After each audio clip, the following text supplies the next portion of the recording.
Welcome to the Bellingham-Whatcom County League of Women Voters interview of candidates for the Charter Review Commission. The League is a nonpartisan organization. We never support or oppose a party or a candidate. My name is Michelle Kopsha. My guest is Eamonn Collins, who is running for the Charter Review Commission from District 2. We are asking all candidates for this commission the same 3 questions. Each candidate has 2 minutes to answer the question, and the responses will be timed. All candidate interviews can be viewed on the League's website until after the election on November 5th, 2024. Candidate Collins, welcome.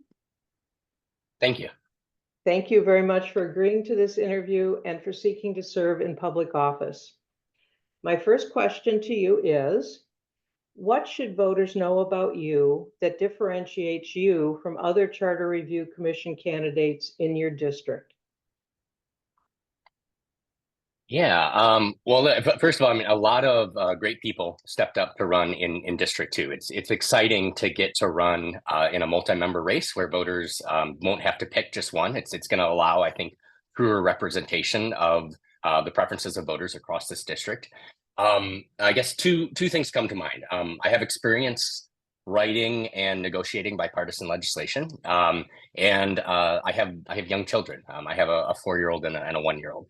So one is kind of past professional experience that I'd draw on in this role, and the other one is very much a motivating factor in why I'm so interested in the fundamental mechanics of our local democracy. This is an opportunity to strengthen our local government, to make it more responsive and more representative and more accountable. Those are all things that will take years to play out and could make a real impact on the kind of community that my children will grow up in. I'm a high school science teacher now. I teach chemistry and environmental science at the Lummi Nation School. But before I returned to the classroom as a teacher, a few years ago, I spent 5 years working as a policy advisor for members of the U.S. Senate and U.S. House of Representatives in Washington, D.C. So in both of those roles, I worked with my Republican counterparts to negotiate bipartisan legislation. For the most part, without a supermajority, legislation is only really passed with bipartisan support. So there's this process of usually writing kind of an initial marker bill that lays out what you could call partisan priorities. And then when it comes time to actually put something into a larger reauthorization, you're kind of looking for those areas of overlap. You're trying to understand where there's alignment of values where you could actually accomplish something then and get it across the finish line. So that's, I think, will be a relevant experience in this role. Okay, and your second question is, polls show Americans are frustrated with polarization in political dialogue. Tell us about an experience in which you worked effectively with someone with a different approach, different values, or goals that were different from your own. So, as a teacher, I deal with disagreement and conflict every day. You need to be able to de-escalate a student who is feeling upset, or engage a student who really doesn't want to be there, doesn't want to be participating in the lesson. It's always about building a relationship and understanding that they're individuals with their own struggles they're bringing to the classroom. And if you take time to engage with them one-on-one and really kind of dig down into what's going on, what's causing this behavior, what's making them think this way, you can usually overcome any particular conflict. I guess trying to think about specifics, having talked about my former career as a congressional legislative staffer, a specific example that's coming to mind is, I guess, one of the first times I was actually at the table to negotiate legislation. And I don't think this one ever made it into law. At least it hadn't by the time I left DC in 2018. But when I worked for the Democratic staff of the House Education Committee, the Republican staff reached out and they wanted to work on a bipartisan reauthorization of FERPA, the Family Educational Rights and Privacy Act. It's the federal law that governs student privacy and data and records.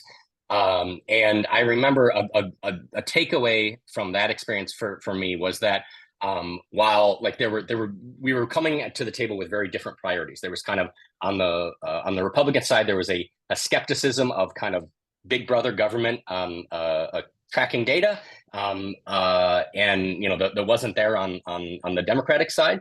But where there was a lot of agreement was a recognition that a big tech had kind of intruded into the classroom and was collecting a lot of student data that just nobody was aware of or holding them accountable for.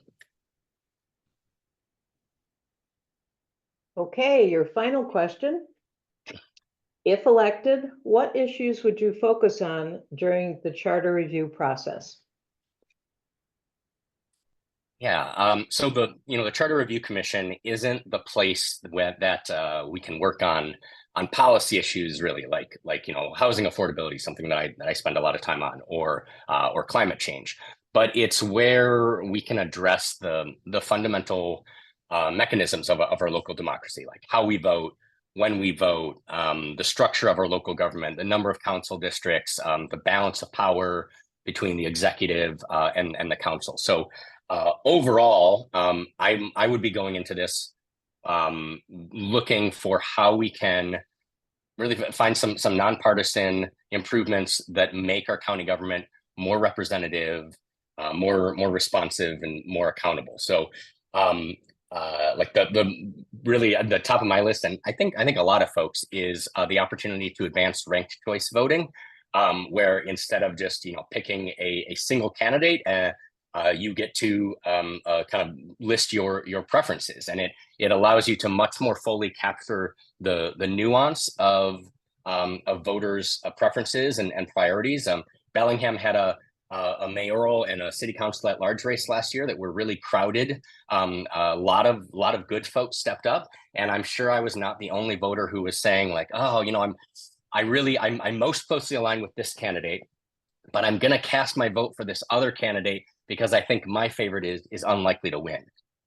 In a ranked choice system, you don't have to be trying to kind of play that game in your head, and you end up, I think, with elected officials who are much more representative of the communities that they're coming from, and it does a much better job of preserving minority representation. And this is where I think like it won't be a partisan issue either, because I think a significant priority for folks, more conservative voters out in the county, is making sure that they're not kind of overwhelmed by the liberal voters coming from Bellingham, where I'm at. Again, thank you for providing the public with your views and values. Viewers, please remember to vote November 5th. If you are using a mailing, if you're going to be mailing in your ballot, it needs to be postmarked by November 5th, which means you really need to get it into the mail 5 to 7 days before that date. If you plan on using the ballot drop box, it needs to be deposited in the drop box no later than 8 p.m. on November 5th. For more information, you can go to votewa.gov, that is votewa.gov. Thanks very much for listening, and don't forget to vote.